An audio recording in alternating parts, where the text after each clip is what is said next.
कभी चावल बेचे, कभी मजदूरी की तो कभी फार्मिंग। 4 मर्तबा घर से भागकर इसको धोखे के सिवा कुछ नहीं मिला, पर इसके बावजूद भी इसने अपनी खुद की कार मैन्युफैक्चर कर ली। शुरुआत में इसकी प्राइस और क्वालिटी इतनी कम थी कि जमाने ने मजाक बना बना कर इसे फ्लॉप करने पर मजबूर कर दिया। एक नहीं कई मर्तबा ऊपर चढ़कर वापस जमीन पर गिरने की तो जैसे इसे आदत हो चुकी थी, और इसी आदत ने इसको इतना मजबूत बनाया कि आखिरकार ये लड़का दुनिया की तीसरी बड़ी कार मैन्युफैक्चरिंग कंपनी होंडाई का फाउंडर बन गया। पर आखिर कैसे? जेम टीवी की वीडियोस में एक बार फिर से खुशामदीद। नाजरीन, चंग जू यंग 1915 में कोरिया के टोंगचन नामी एक गांव में पैदा हुआ। ये गांव आज नॉर्थ कोरिया में मौजूद है। उस वक्त पूरा कोरिया एक ही मुल्क हुआ करता था जिस पर जापान राज करता था। चंग अपने 7 बहन भाइयों में सबसे बड़ा था और गुर्बत की वजह से पूरी फैमिली खेतों में काम करती थी। सिर्फ 14 साल की उम्र में चंग को गुर्बत की वजह से स्कूल छोड़ना पड़ा और वो खेतों में अपने माँ बाप के साथ काम करवाने लगा। वो पूरा दिन खेतों में काम करता, लेकिन पैसे इतने ही कमा पाता कि काम करने के बावजूद भी कई दिन उसे भूखा सोना पड़ता था। इस सिचुएशन ने उसको सोचने पर मजबूर कर दिया कि क्या वो सारी जिंदगी इसी हालत में गुजारेगा। वो अपनी जिंदगी से फेड अप हो चुका था और अल्टीमेटली वो घर से भागकर 100 किलोमीटर दूर कुवॉन सिटी में चला गया।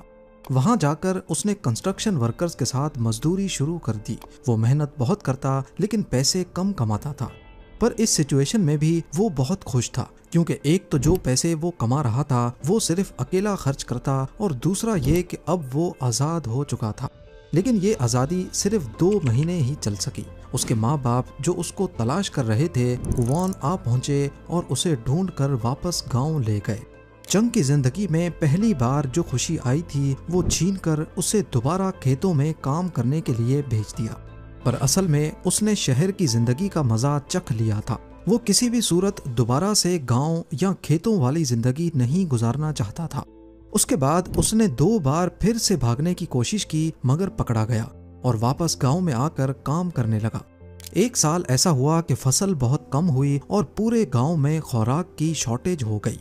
नौबत यहाँ तक आ गई कि कई दिन तक भूखा रहना पड़ता था। चंग ने सोचा कि अब बहुत हो चुका, वो यहाँ किसी सूरत नहीं रहेगा।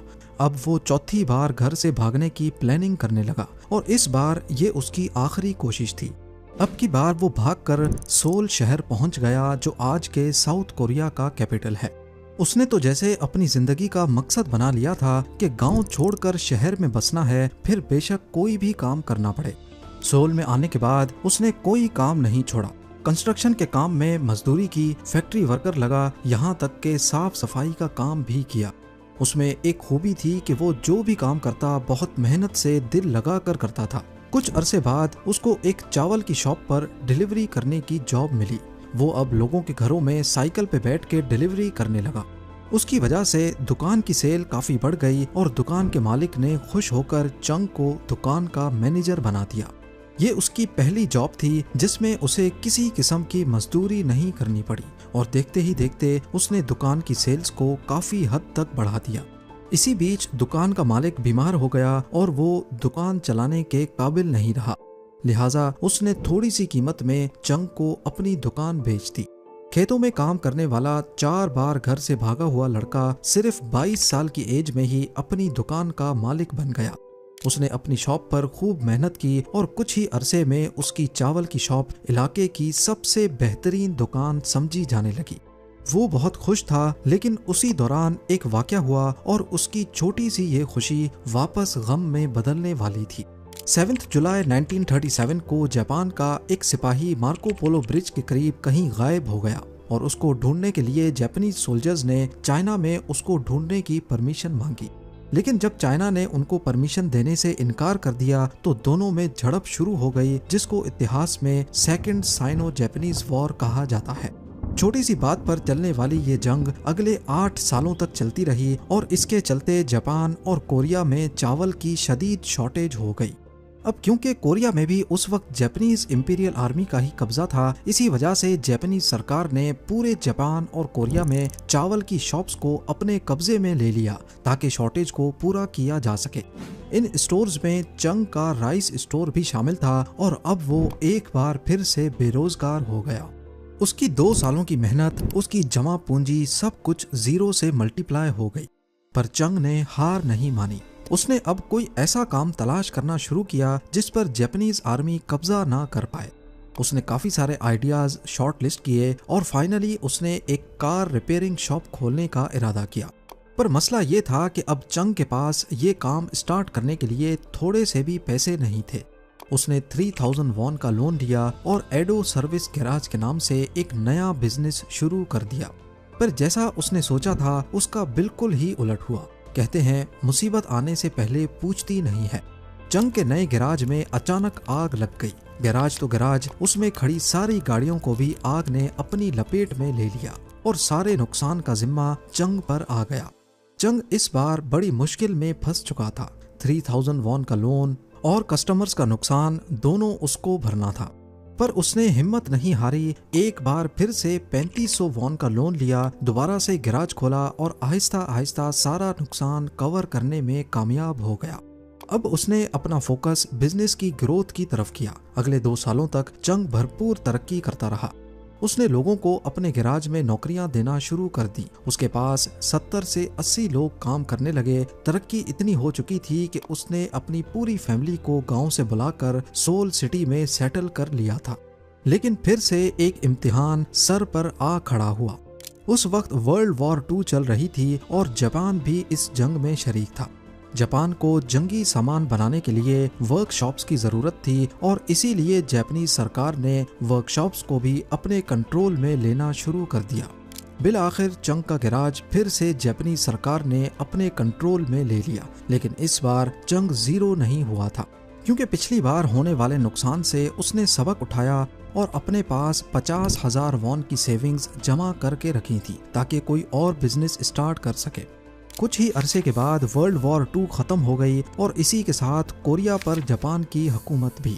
चंग के रास्ते की सबसे बड़ी रुकावट हट चुकी थी। कोरिया अब 2 हिस्सों में तकसीम हो चुका था, नॉर्थ कोरिया और साउथ कोरिया। हालात नॉर्मल होते ही 1946 में चंग दोबारा सोल सिटी में आया और दोबारा एक कार रिपेयरिंग बिजनेस शुरू कर दिया, एक नई पहचान और नए नाम के साथ।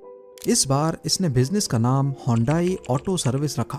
ये कोरियन लैंग्वेज का वर्ड है जिसका मतलब है मॉडर्न। अब सोल साउथ कोरिया का हिस्सा था जिस पर अमेरिका का इन्फ्लुएंस रहता था। अमेरिकन फोर्सेस अक्सर साउथ कोरिया में मौजूद रहती थीं और चंग ने देखा कि अमेरिकन फोर्सेस की रिहाइश के लिए अमेरिकन आर्मी को बिल्डिंग्स कंस्ट्रक्ट करवानी थी। उसने सोचा कि अगर एक कंस्ट्रक्शन बिजनेस शुरू किया जाए तो काफी तरक्की की जा सकती है। इसीलिए 1947 में उसने होंडाई सिविल वर्क्स के नाम से एक कंस्ट्रक्शन कंपनी बना ली।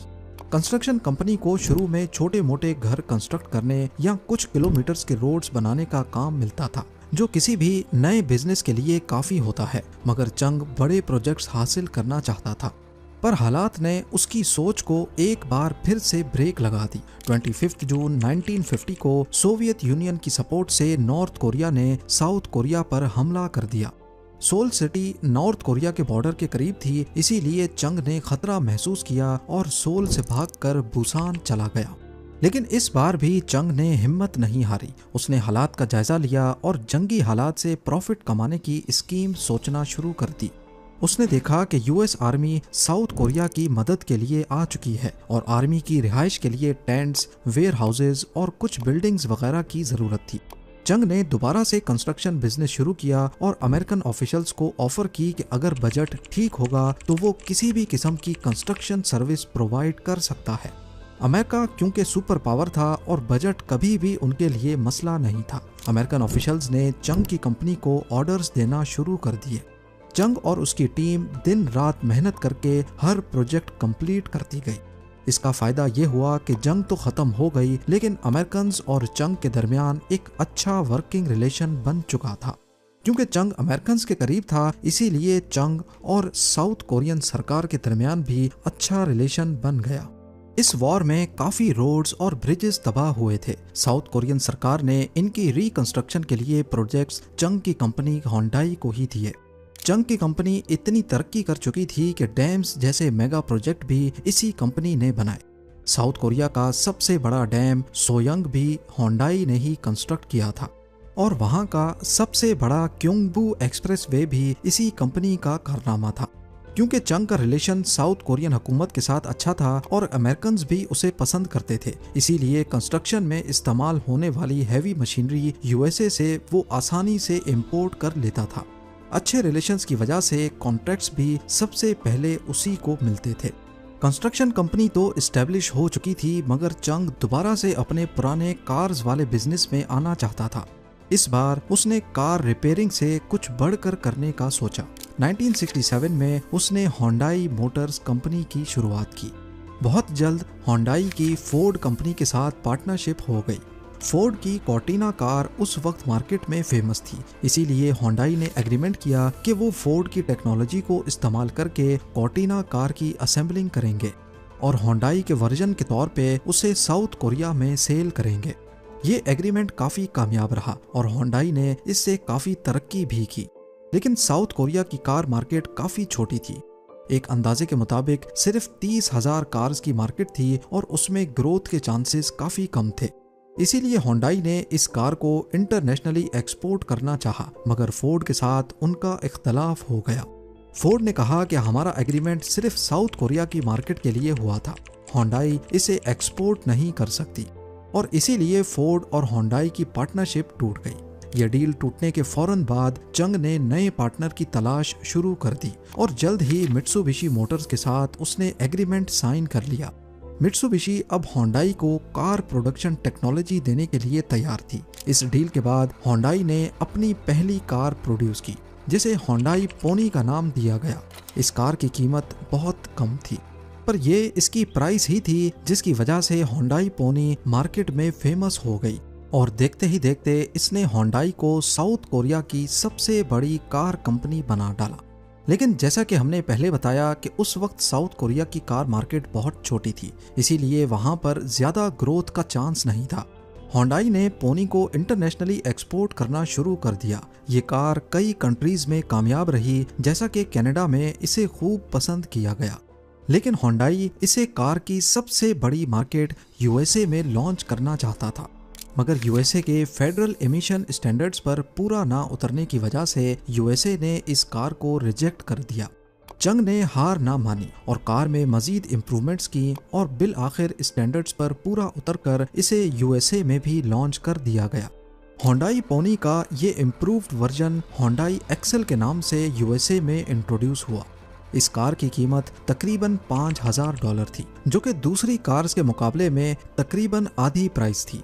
इसीलिए शुरू में ही ये कार यूएसए में तेजी से सेल होने लगी। होंडाई मोटर्स का प्रॉफिट अब आसमान पर पहुंच चुका था, क्योंकि उनका बिजनेस अब साउथ कोरिया से लेकर यूएसए तक फैल चुका था। इतनी सस्ती होने की वजह से लोगों ने इसका मजाक बनाना शुरू कर दिया कि होंडाई एक्सेल में अगर फ्यूल टैंक फुल करवा दिया जाए तो गाड़ी की वर्थ डबल हो जाती है। जहां इसकी प्राइस आधी थी, वहीं अमेरिका की दूसरी गाड़ियों के मुकाबले में इसकी क्वालिटी भी अच्छी नहीं थी और लोगों को बार बार इसे रिपेयर करवाना पड़ता था। देखते ही देखते होंडाई एक्सेल अमेरिका में बुरी तरह फ्लॉप हो गई। हार ना मानते हुए होंडाई ने मजीद मेहनत शुरू कर दी और अपने इंजन्स और पार्ट्स के साथ साथ नए मॉडल्स इंट्रोड्यूस करवाने लगे। ये नए मॉडल्स अमेरिका समेत दूसरी कंट्रीज में भी नाम बनाने लगे। इस बार इनकी क्वालिटी भी अच्छी थी और ये अफोर्डेबल भी थी, इसीलिए कस्टमर्स भी इनसे खुश थे। देखते ही देखते होंडाई दुनिया की बड़ी कार कंपनीज में शुमार होने लगी। चंग जू यंग, जिसने अपने सफर का आगाज चावल बेचने से किया था, वो अब एक कामयाब मल्टीनेशनल कंपनी का मालिक बन चुका था। बुढ़ापे की वजह से उसकी हेल्थ अब वैसी नहीं रही, इसीलिए उसने रिटायरमेंट लेकर कंपनी अपने बेटों के हवाले कर दी। 2001 में चंग की डेथ हो गई और उसने अपने पीछे दुनिया की तीसरी बड़ी कार मैन्युफैक्चरिंग कंपनी को छोड़ा। लेकिन होंडाई से रिलेटेड कुछ हकीकतें हैं जो शायद आपको पहले मालूम ना हो। होंडाई का लोगो होंडाई के सबसे पहले कैरेक्टर एच को नहीं जाहिर करता, बल्कि ये दो आदमी हैं जो एक दूसरे से हाथ मिला रहे हैं, एक कंपनी रिप्रेजेंटेटिव और दूसरा सेटिस्फाइड कस्टमर। उल्सान में मौजूद होंडाई का मैन्युफैक्चरिंग प्लांट दुनिया का सबसे बड़ा प्लांट है, जिसमें सालाना 15 लाख गाड़ियां प्रोड्यूस हो सकती हैं और वर्ल्ड वाइड होंडाई साल में 60 लाख से ज्यादा गाड़ियां प्रोड्यूस करता है। उम्मीद है जेम टीवी की ये वीडियो भी आप लोग भरपूर लाइक और शेयर करेंगे। आप लोगों के प्यार भरे कमेंट्स का बेहद शुक्रिया। मिलते हैं अगली शानदार वीडियो में।